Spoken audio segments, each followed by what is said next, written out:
El Ministerio Internacional Nueva Vida en Cristo presenta Momentos de Reflexión, un mensaje para su vida diaria, con el pastor Misael Ocampo Rivera. Bienvenidos. Hola amigos, cordialísimo saludo, bienvenidos a la reflexión en el día de hoy. Bueno, en la reflexión anterior terminamos con el último capítulo del libro de Éxodo, es decir, que ya llevamos del Antiguo Testamento estudiados el libro de Génesis y el libro de Éxodo.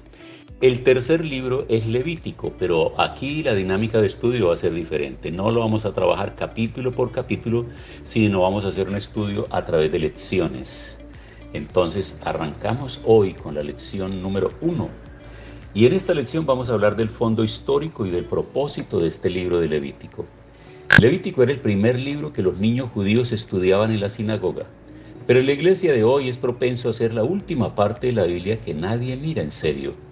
Esta falta de atención es comprensible, ya que Levítico tiene mucho que ver con temas que parecen incomprensibles e irrelevantes para el hombre moderno. Los rituales de sacrificio y reglamentos relativos a lo inmundo parecen tener nada que decir a los hombres que viven en los últimos años de este presente siglo, pero esta actitud se refleja en la falta de conocimiento del fondo histórico y de la comprensión que tenía el pueblo que salió de Egipto e iba rumbo a Canaán. También algunas personas piensan que Levítico no es una parte del Pentateuco y que es una fracción del proceso para entrar a Canaán, la tierra de la promesa. Si se logra estudiar Levítico a través del fondo histórico y como un libro del Pentateuco, podría entender muchas enseñanzas que puede aplicarlas en su vida y ver que como se cumplieron las reglas de Levítico en la vida de Jesucristo, así también son de bendición para nosotros. También podrá entender la profundidad del Nuevo Testamento más que antes y tener una perspectiva para ver el futuro, porque Levítico es la base de la Biblia. Prestemos atención a esto. No podemos quedarnos simplemente en el formalismo de las reglas y de los sacrificios, sino recuerde que en reflexiones anteriores les he venido diciendo que cada una de las enseñanzas del Antiguo Testamento nos traen reflejo de lo que podría ser el Nuevo Testamento, enseñanzas, y gran parte de esta obra y estos sacrificios y todo tiene que ver que nos está induciendo a entender lo que será esa obra redentora de Cristo mucho más adelante en el Nuevo Testamento. De manera que cuando leemos el libro de Levítico encontramos varios reglamentos que nos molestan, especialmente las reglas acerca de lo que se puede y lo que no se puede comer, lo que es limpio y lo que es inmundo. Algunas personas dicen que estos son los reglamentos para nuestra salud. Especialmente dicen que el capítulo 11 de Levítico es el diccionario de la salud. ¿Qué te parece? ¿Estas reglas serán para nuestra salud? ¿Dios nos ha dado este libro para eso solamente? Muchas personas no piensan cuando este libro fue escrito, ni quiénes eran los primeros oyentes, ni tampoco acerca del fondo histórico antes de referirse al sujeto. Por lo tanto, nosotros, al ver esto, en el inicio del libro es claro que se empieza por la expresión «y llamó Jehová a Moisés». Esta expresión «y llamó», ligeramente inusual, hace hincapié en la conexión con el libro anterior, es decir, con el libro de Éxodo. Esta frase nos recuerda que Levítico es la secuela del Éxodo. Éxodo terminó con la construcción del tabernáculo y Dios, apareciéndose en una nube sobre el tabernáculo de reunión, levantó la tienda de campaña en el centro del tabernáculo sobre el arca. Eso está registrado en el capítulo 40 del libro de Éxodo, versículo 16 hasta el 38. Es importante reconocer que Levítico entonces es parte del Pentateuco. Levítico es precedido por Éxodo y seguido por Números y por lo tanto no puede ser considerado de manera aislada. Éxodo dice cómo Dios sacó a Israel de Egipto e hizo un pacto con ellos en el Sinaí. Ellos deberían ser su pueblo y Él debería ser su Dios. El libro de Éxodo concluye con la construcción del tabernáculo y Dios apareciendo en gloria allí, una señal de que Él estaría con ellos donde quiera que estuviesen. Capítulo 40 de Éxodo, versos 34 al 38. La iglesia de hoy necesita un edificio de servicios y de ministros, tanto como de la presencia de Dios. Así que es natural que la continuación de Éxodo deba comenzar por describir la adoración en el tabernáculo, del capítulo 1 hasta el 17, Levíticos. En la interpretación de Levítico y sobre todo al tratar de explicarla a la situación moderna hay que tener en cuenta el contexto histórico de las leyes. Los capítulos siguientes son igualmente actos en el marco histórico del Pentateuco. El objetivo de Israel era Canaán, no el desierto. De hecho, hasta el desastroso episodio de los espías, que se narra en Números capítulos 13 y 14, para los israelitas que esperaban entrar pronto en la tierra prometida fue inútil. Así el vagabundeo de Israel en el desierto de Parán, en Cádiz por 37 años, no era el propósito de Dios. El Pentateuco no tiene interés en ese tiempo. La guía para la conducta propia de un pueblo santo fue, por lo tanto, celebrar esa etapa de su desarrollo. No son preceptos eternos y universales como los que se encuentran en el libro de Proverbios. Las leyes de Levítico se dieron a conocer a la nación del pacto en una frase determinada en su historia.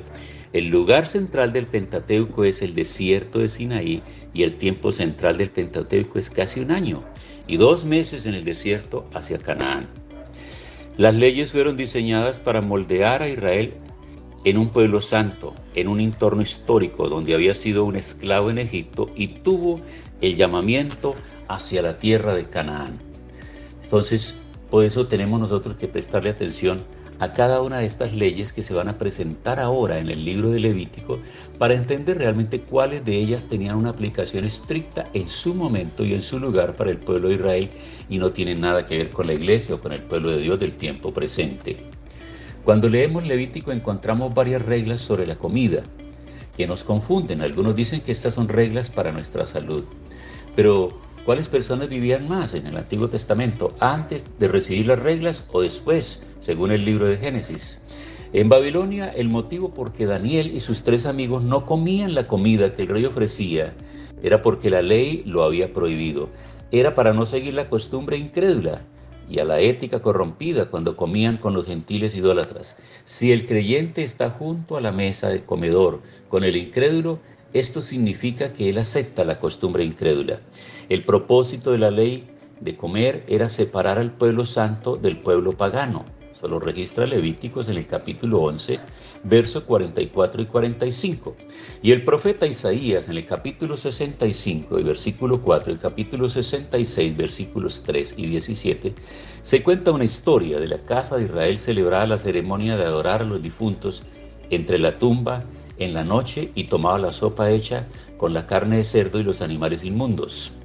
Nos muestra que se ofrece la carne de cerdo para la ceremonia de adorar a los difuntos.